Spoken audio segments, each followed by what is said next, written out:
이스라엘과 레바논이 협상 테이블에 앉던 날, 그 뒤에는 아무도 예상하지 못한 나라가 있었습니다. 저는 그 나라가 한국이라는 사실을 알았을 때 20년간 쌓아온 제 분석 체계 전체가 흔들리는 느낌을 받았습니다. 저는 유럽 중동 안보 연구소 수석 연구원 다니엘 오르바흐입니다. 이스라엘군 출신으로 중동 분쟁을 20년 넘게 분석해온 사람입니다.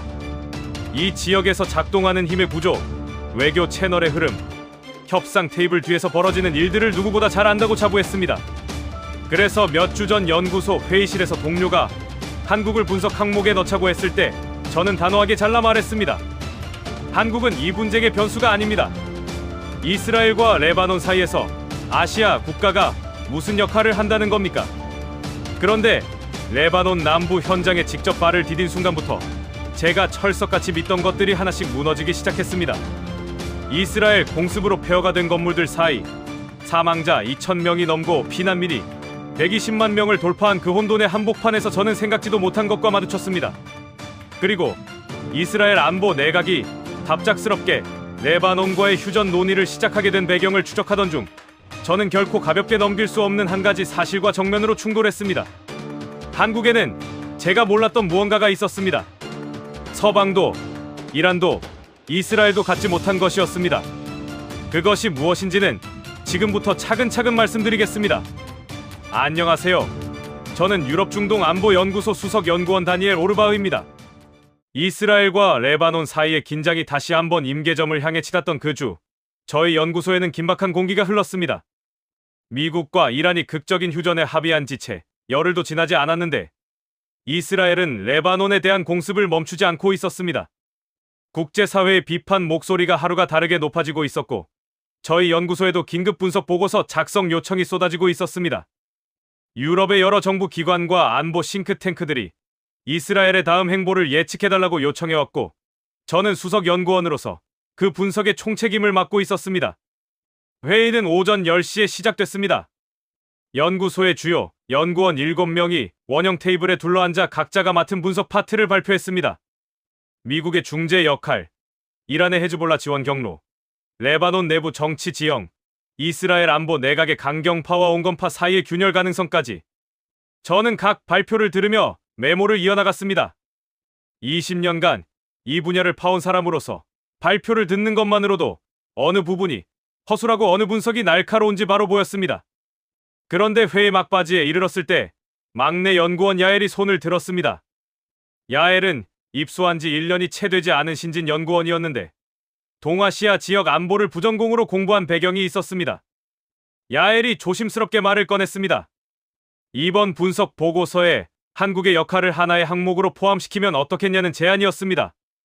한국이 UN 레바논 평화유지군에 병력을 파견하고 있고 이스라엘 및 레바논 양측과 외교 채널을 유지하고 있다는 점에서 중립적 변수로서 검토할 가치가 있다는 논거였습니다.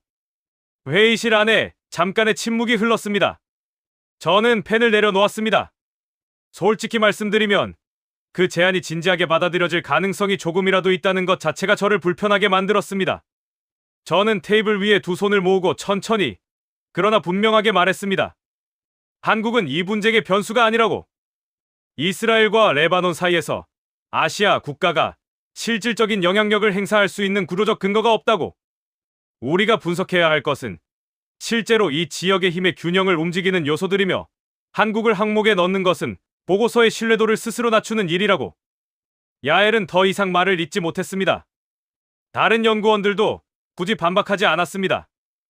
회의는 그렇게 마무리됐고 한국은 분석 항목에서 완전히 지워졌습니다.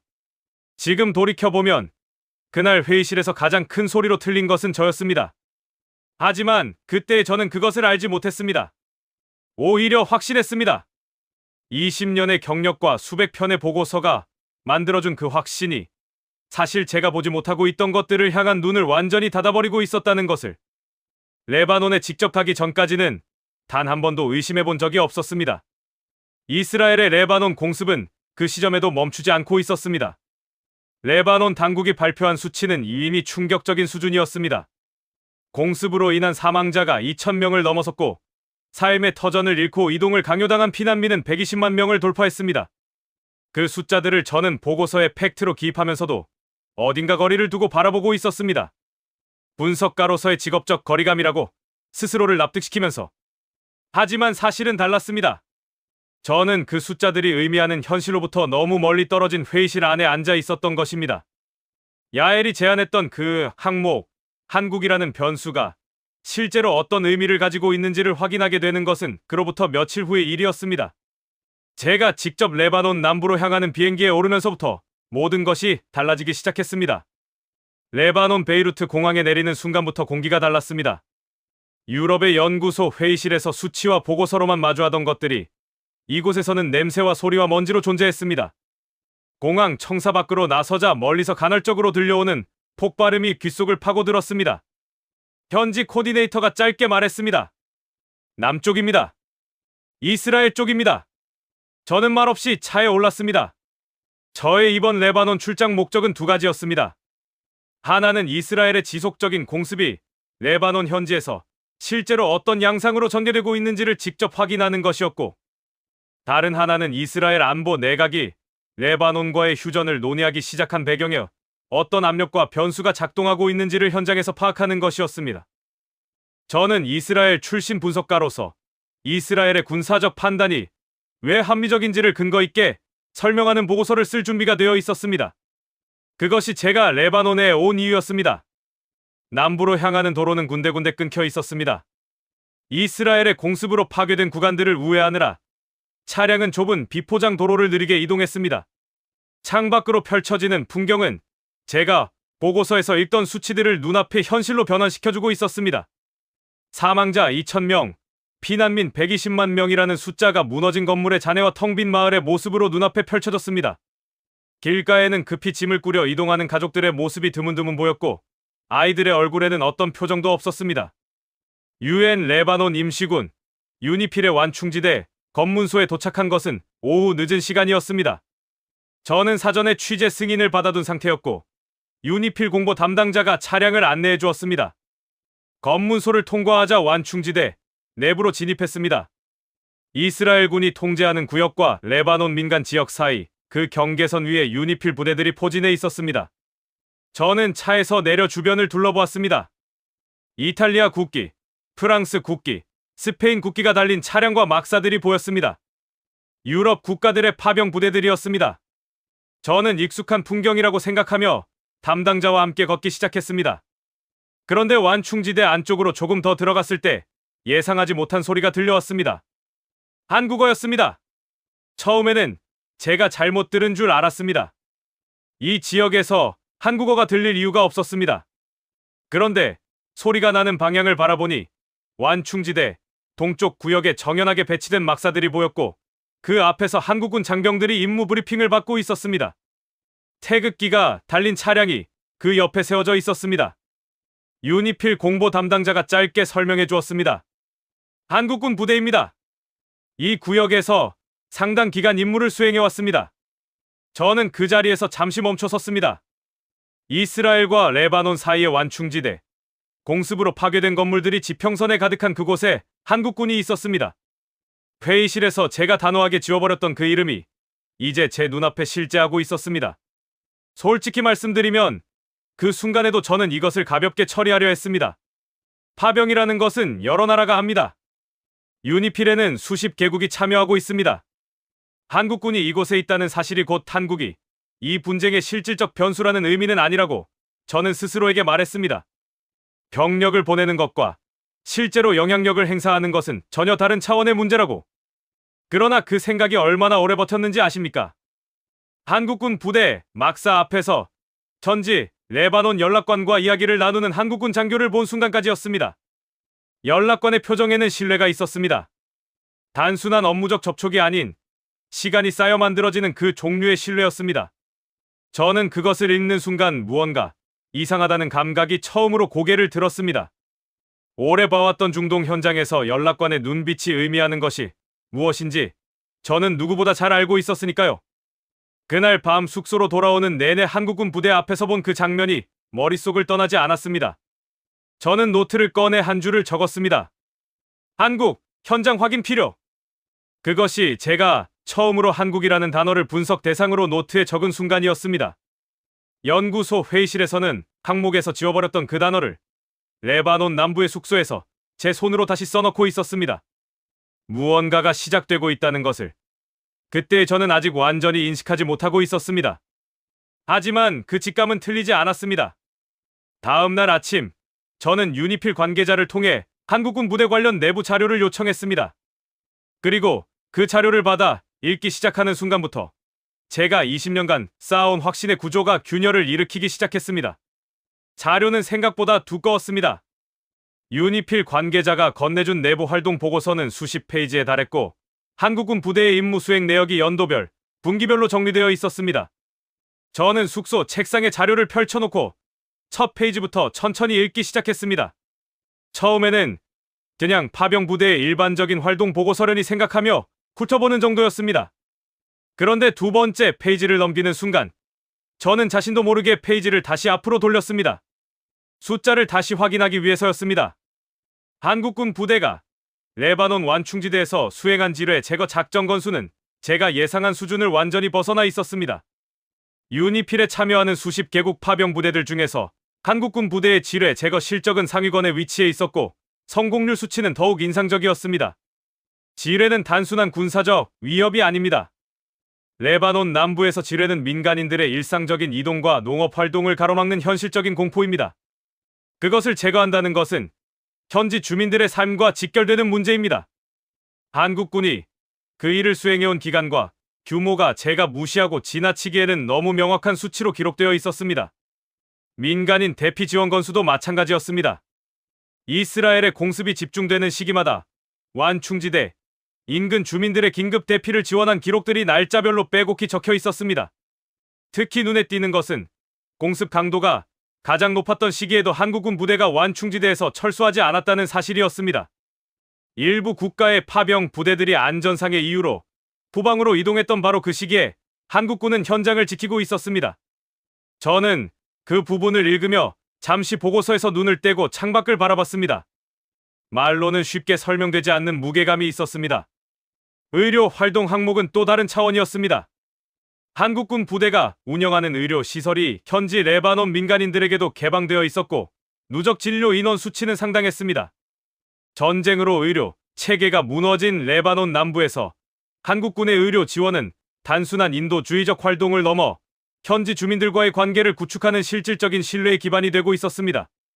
보고서 안에는 현지 레바논 지방 당국자가 한국군 부대에 감사 서한을 보낸 기록도 포함되어 있었습니다. 중동 현장에서 외국 파병 부대의 지방 당국이 공식 감사 서한을 보내는 일이 얼마나 드문 일인지 이 지역을 오래 연구해온 저는 누구보다 잘 알고 있었습니다.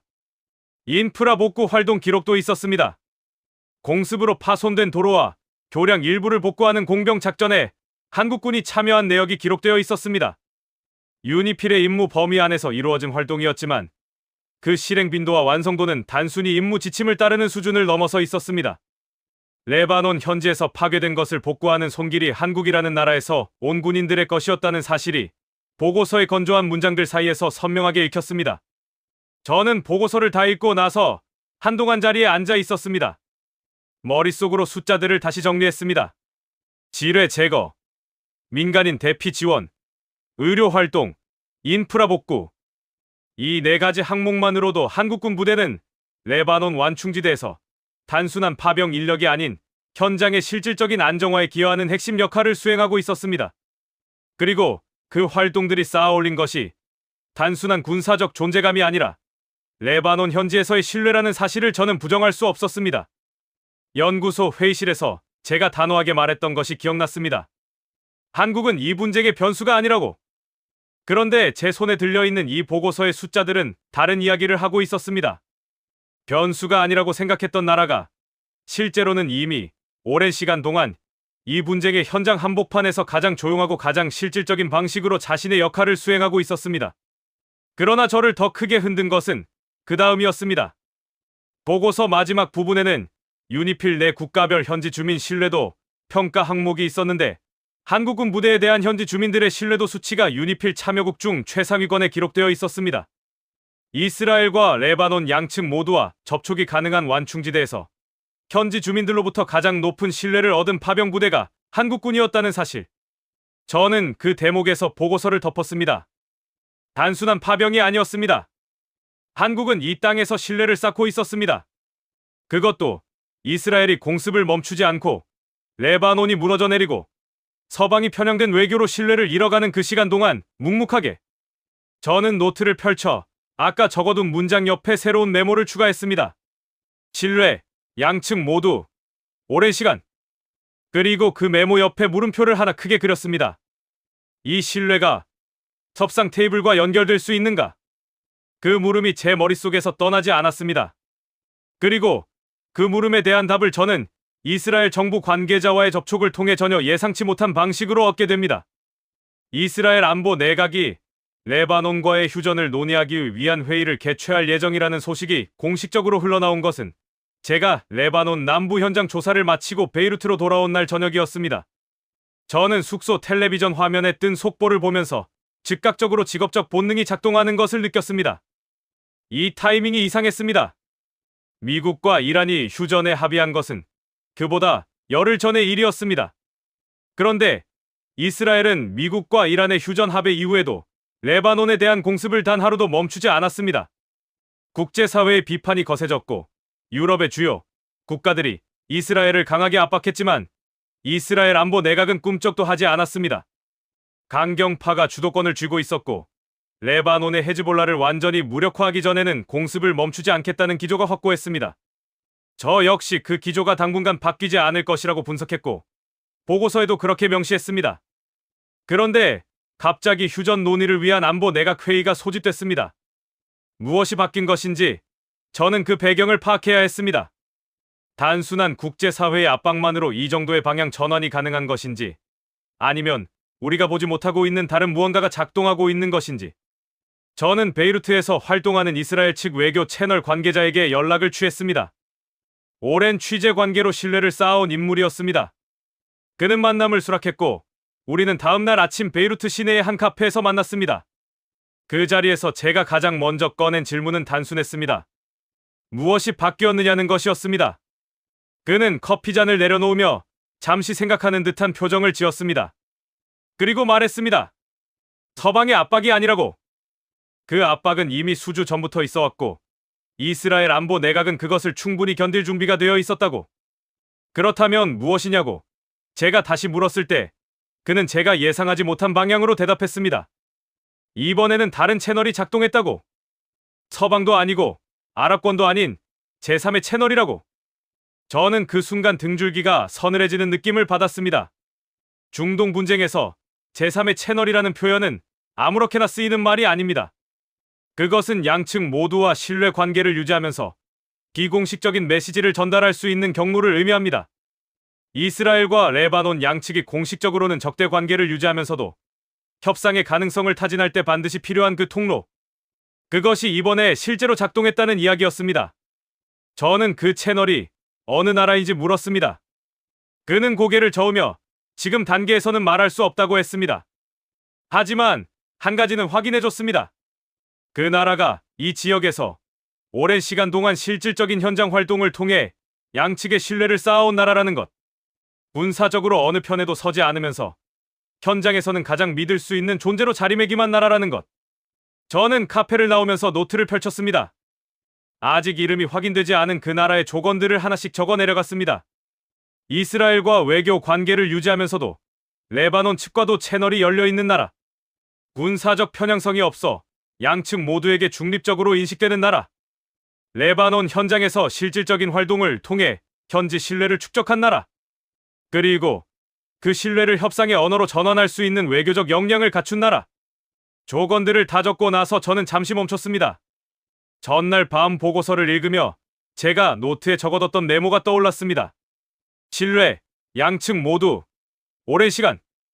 그리고 그 옆에 크게 그렸던 물음표. 지금 제가 적어 내려간 조건들과 그 메모 사이의 거리가 갑자기 매우 가깝게 느껴졌습니다. 저는 노트를 덮고 숙소로 돌아오는 길에 스스로에게 물었습니다. 이것이 설마 한국인가? 그 물음에 대한 답을 저는 아직 갖고 있지 않았습니다. 하지만 그 물음이 더 이상 터무니없게 느껴지지 않는다는 사실 자체가 저를 깊이 불편하게 만들었습니다. 연구소 회의실에서 제가 단호하게 지워버렸던 이름이 자꾸만 머릿속에서 떠올랐습니다. 저는 그 이름을 확인하기 위해 다음날 한국군 부대 지휘관과의 면담을 요청했습니다. 그리고 그 면담이 제가 이 현장에 온 이후로 가장 길고 가장 충격적인 시간이 될 것이라는 사실을 그때는 아직 알지 못했습니다. 한국군 부대 지휘관과의 면담은 오전 9시에 시작됐습니다. 완충지대 내 한국군 막사의 소회의실이었습니다. 방은 단출했습니다. 테이블 하나, 의자 몇 개, 그리고 벽에 걸린 지도 한 장. 지도에는 레바논 남부 완충지대의 구역별 임무 배치가 표시되어 있었고 한국군이 담당하는 구역이 형광색으로 표시되어 있었습니다. 저는 그 지도를 보는 순간 멈칫했습니다. 한국군의 담당 구역이 이스라엘군 통제선과 가장 가깝게 맞닿아 있는 지점이었기 때문입니다. 가장 위험한 자리였습니다. 지휘관은 40대 중반의 인상이었습니다. 말수가 많지 않았고 질문에 대해 간결하고 정확하게 답했습니다. 저는 처음에는 일반적인 임무 현황을 묻는 것으로 면담을 시작했습니다. 그러나 대화가 이어지면서 저희 질문은 점점 핵심을 향해 좁혀 들어갔습니다. 그리고 제가 가장 알고 싶었던 것, 이스라엘과 레바논 양측과의 관계에 대해 물었을 때 지휘관의 대답이 저의 예상을 완전히 벗어났습니다. 한국군은 임무 수행 과정에서 이스라엘군 측과도 레바논 현지 당국과도 정기적인 연락 채널을 유지하고 있었습니다. 그것은 유니필의 임무 지침상 당연한 것이라고 볼 수도 있었습니다. 그런데 지휘관이 설명하는 그 채널의 내용과 깊이는 단순한 임무 협조 수준이 아니었습니다. 이스라엘군 측에서 특정 구역 공습 전 한국군 부대에 사전 통보를 해오는 관행이 형성되어 있었고 레바논 현지 당국은 민감한 상황이 발생할 때마다 다른 나라 파병 부대가 아닌 한국군 측에 먼저 연락을 취해오고 있었습니다. 양측 모두가 한국군을 가장 먼저 신뢰할 수 있는 창구로 선택하고 있었다는 이야기였습니다. 저는 면담을 마치고 숙소로 돌아와 자료들을 다시 펼쳤습니다. 보고서의 수치들, 연담에서 들은 내용들, 그리고 이스라엘 외교 채널 관계자가 흘린 단서들. 그것들을 하나의 선으로 연결하자 그림이 완성됐습니다.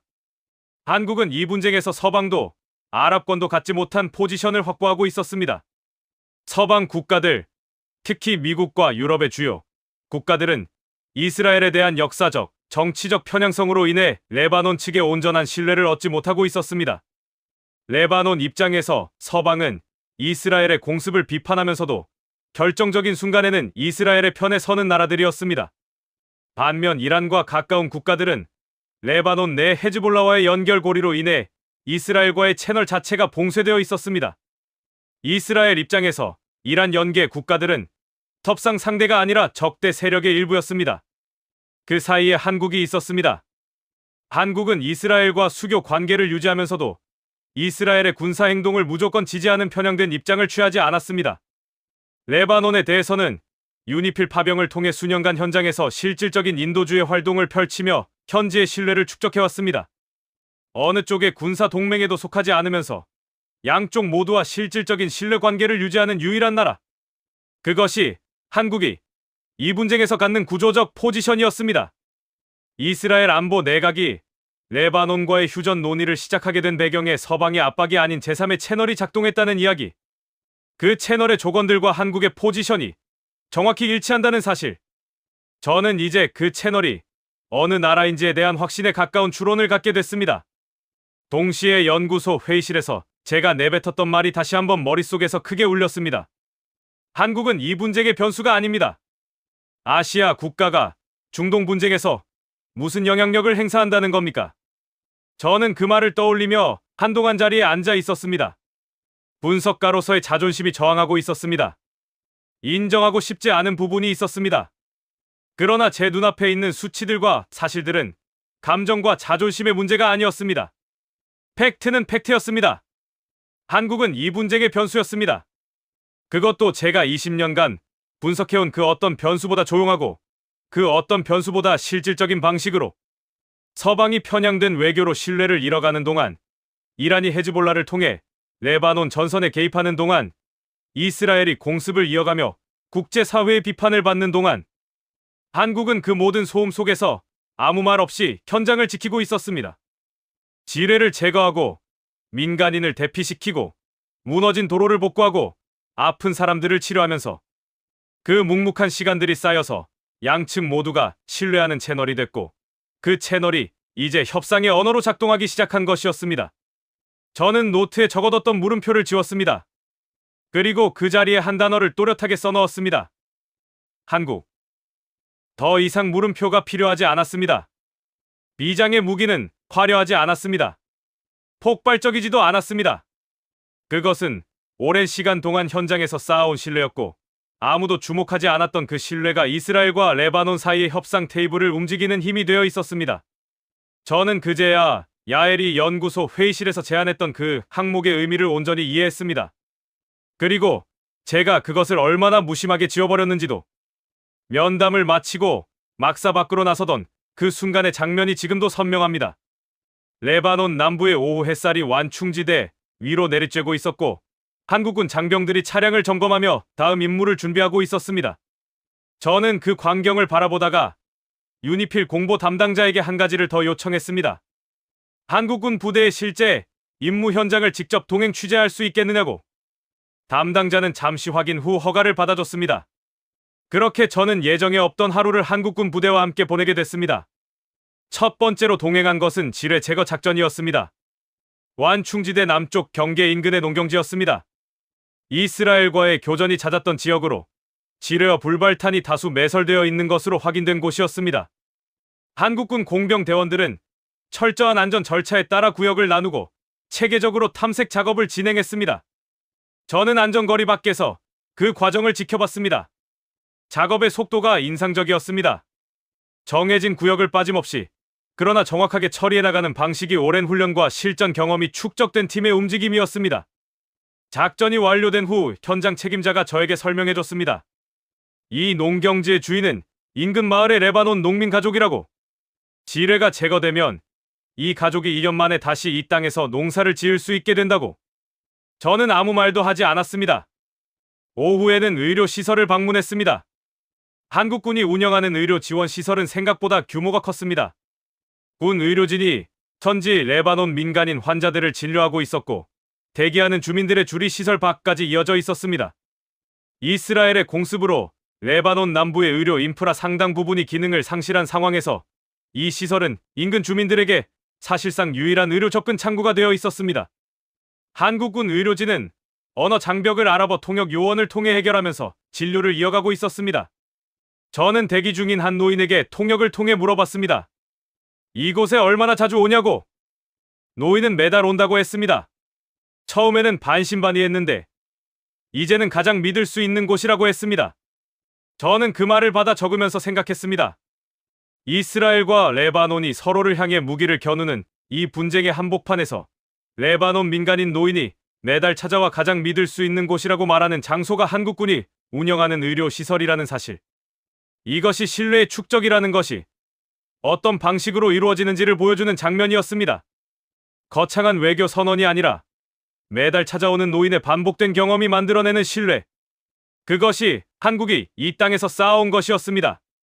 저녁이 가까워질 무렵 한국군 공병부대가 인근 도로 복구 작업을 마무리하는 현장을 지켜봤습니다. 이스라엘의 공습으로 파손된 도로 구간을 복구하는 작업이었습니다. 레바논 현지 인부들과 한국군 공병대원들이 함께 작업하고 있었는데 그 모습에서 어색함이 느껴지지 않았습니다. 오랜 시간 함께 일해온 사람들 사이에서만 생기는 그 자연스러운 호흡이 있었습니다. 작업이 마무리되자 현지 인부 중 한 명이 한국군 대원의 어깨를 두드렸습니다. 말이 없었지만 그 손짓이 전달하는 것은 분명했습니다. 그날 하루를 마치고 한국군 막사 앞에서 차량을 기다리던 시간이었습니다. 저는 완충지대 너머로 지는 해를 바라보고 있었습니다. 그때 막사 쪽에서 발소리가 들렸습니다. 한국군 부대 방향으로 인근 마을 주민으로 보이는 레바논 노인 한 명이 걸어오고 있었습니다. 노인은 막사 앞에 멈춰 서서 태극기를 향해 천천히 손을 흔들었습니다. 그것뿐이었습니다.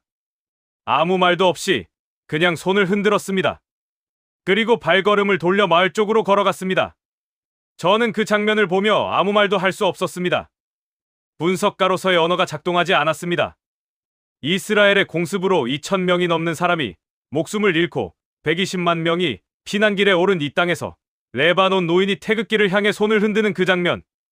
그것은 제가 보고서에 적을 수 있는 종류의 것이 아니었습니다. 그러나 동시에 그 장면이야말로 한국이 이 분쟁에서 무엇을 했는지를 가장 정확하게 설명해주는 것이었습니다. 저는 차에 올라타면서 노트를 펼쳤습니다. 그리고 오늘 하루 동안 직접 목격한 것들을 하나씩 적어 내려갔습니다.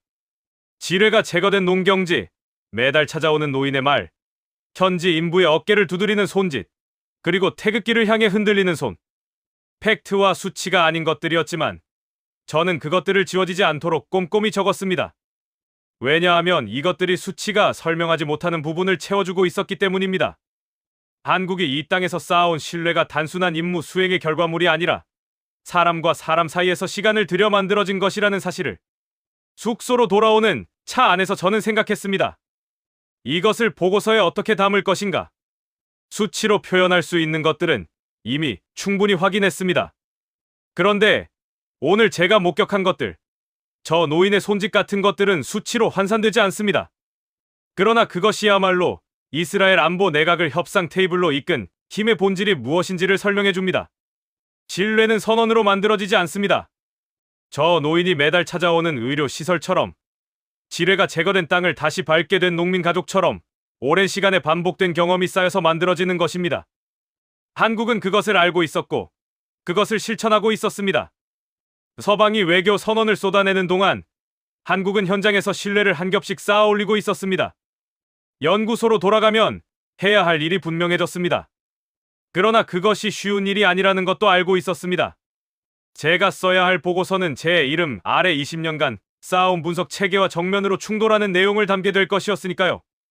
하지만 레바논 노인이 태극기를 향해 흔든 그 손짓을 본 이상 저는 더 이상 한국이라는 단어를 분석 항목에서 지울 수 없었습니다. 유럽으로 돌아오는 비행기 안에서 저는 한숨도 자지 못했습니다. 노트북을 펼쳐놓고 레바논에서 수집한 자료들을 정리했습니다. 수치들을 재검토하고 연담 내용을 다시 읽고 현장에서 직접 목격한 것들을 문장으로 옮겼습니다. 창밖으로 지중해가 멀어지고 유럽 대륙의 불빛이 가까워지는 동안 저는 보고서의 초안을 완성했습니다. 제목은 아직 정하지 않았습니다. 제목을 정하는 것은 제가 이 보고서를 실제로 발표할 용기가 있는지를 결정한 이후의 일이었습니다. 연구소에 도착한 다음 날, 이스라엘 안보 내각의 레바논 휴전 논의 결과가 공식적으로 발표됐습니다. 이스라엘 정부가 레바논과의 휴전 협상을 공식적으로 시작하겠다는 내용이었습니다. 미국과 이란의 휴전 합의 이후에도 수주간 공습을 이어가던 이스라엘이 마침내 협상 테이블로 방향을 튼 것이었습니다. 국제사회는 이 결정을 서방의 외교적 압박이 결실을 맺은 것으로 해석하는 분위기였습니다. 유럽의 주요 언론들은 미국의 중재 역할을 집중 조명했습니다. 그러나 저는 그 보도들을 읽으며 다른 것을 보고 있었습니다.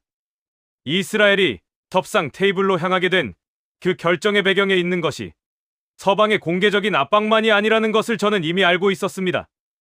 레바논에서 만난 이스라엘 외교 채널 관계자의 말이 다시 떠올랐습니다. 서방도 아니고 아랍권도 아닌 제3의 채널이 작동했다고. 그리고 저는 그 채널이 무엇인지를 이제 확신하고 있었습니다. 며칠 후 유럽의 한 안보 전문 매체에서 심층 분석 기사가 나왔습니다.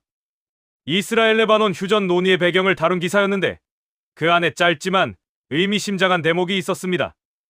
이번 협상 과정에서 이스라엘과 레바논 양측과 동시에 신뢰 관계를 유지하고 있는 제3국의 비공식 채널이 중요한 역할을 했다는 내용이었습니다.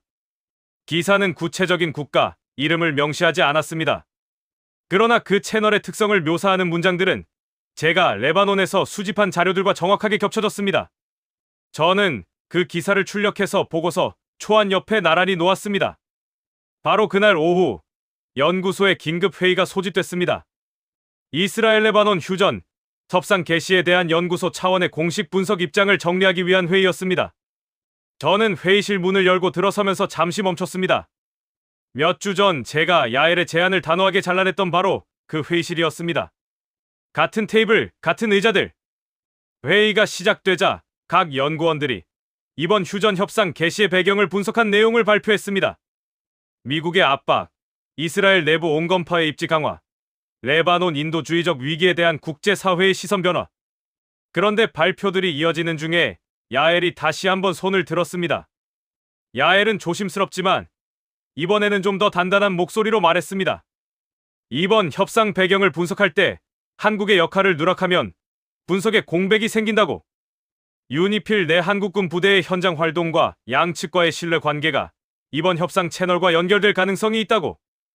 회의실 안이 조용해졌습니다. 몇 주 전과 달리 이번에는 아무도 즉각적으로 반박하지 않았습니다. 연구원들이 서로의 눈치를 살폈습니다. 그리고 시선들이 천천히 저를 향했습니다. 몇 주 전 야엘의 제안을 가장 강하게 일축했던 사람이 저였기 때문이었습니다. 모두가 제 반응을 기다리고 있었습니다. 저는 잠시 테이블 위를 내려다봤습니다. 레바논에서 돌아온 후 정리한 자료들, 한국군 부대의 활동 수치들, 현지에서 목격한 장면들, 그리고 이스라엘 외교 채널 관계자의 말이 순서대로 머릿속을 지나갔습니다. 저는 천천히 고개를 들었습니다. 그리고 말했습니다. 야엘의 제안이 맞습니다. 한국을 분석 항목에 포함시켜야 합니다. 제가 직접 레바논 현장에서 확인한 내용이 있습니다. 다음 보고서에 그 내용을 담겠습니다.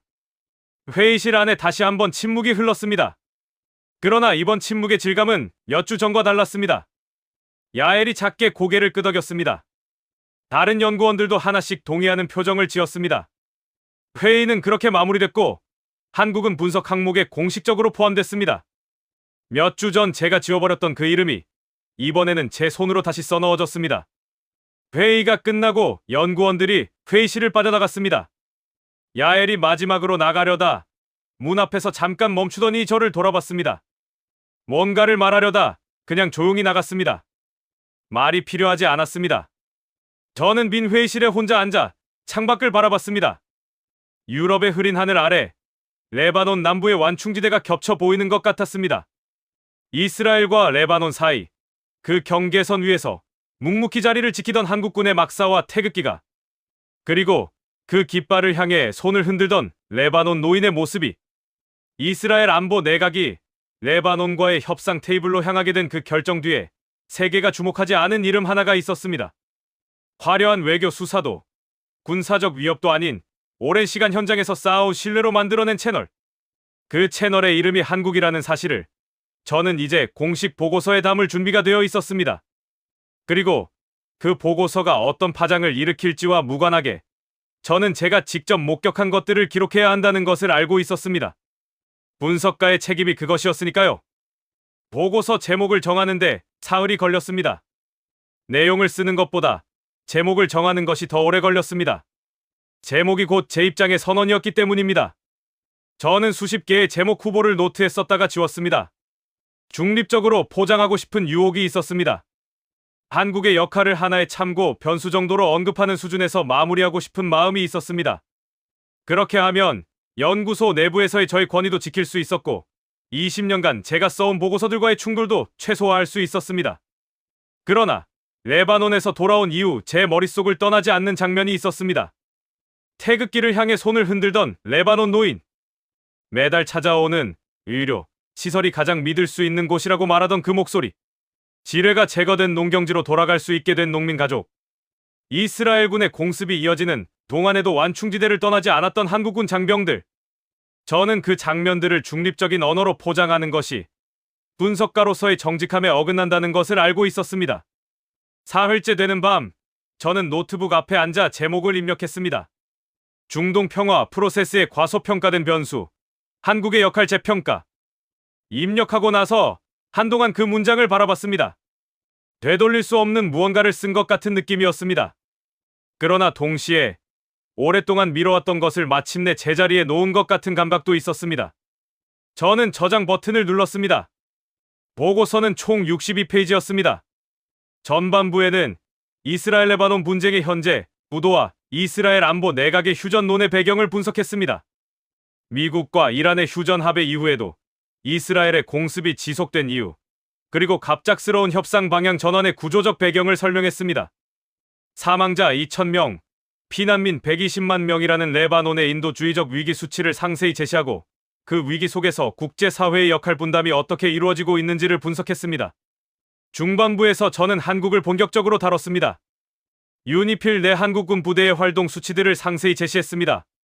지뢰 제거 작전 실적과 성공률, 민간인 대피 지원 건수, 의료 시설 누적 진료 인원, 인프라 복구 참여 현황, 그리고 그 수치들이 단순한 임무 수행의 결과물이 아니라 이스라엘과 레바논 양측 모두와의 신뢰 관계를 구축하는 과정에서 축적된 것이라는 점을 설명했습니다.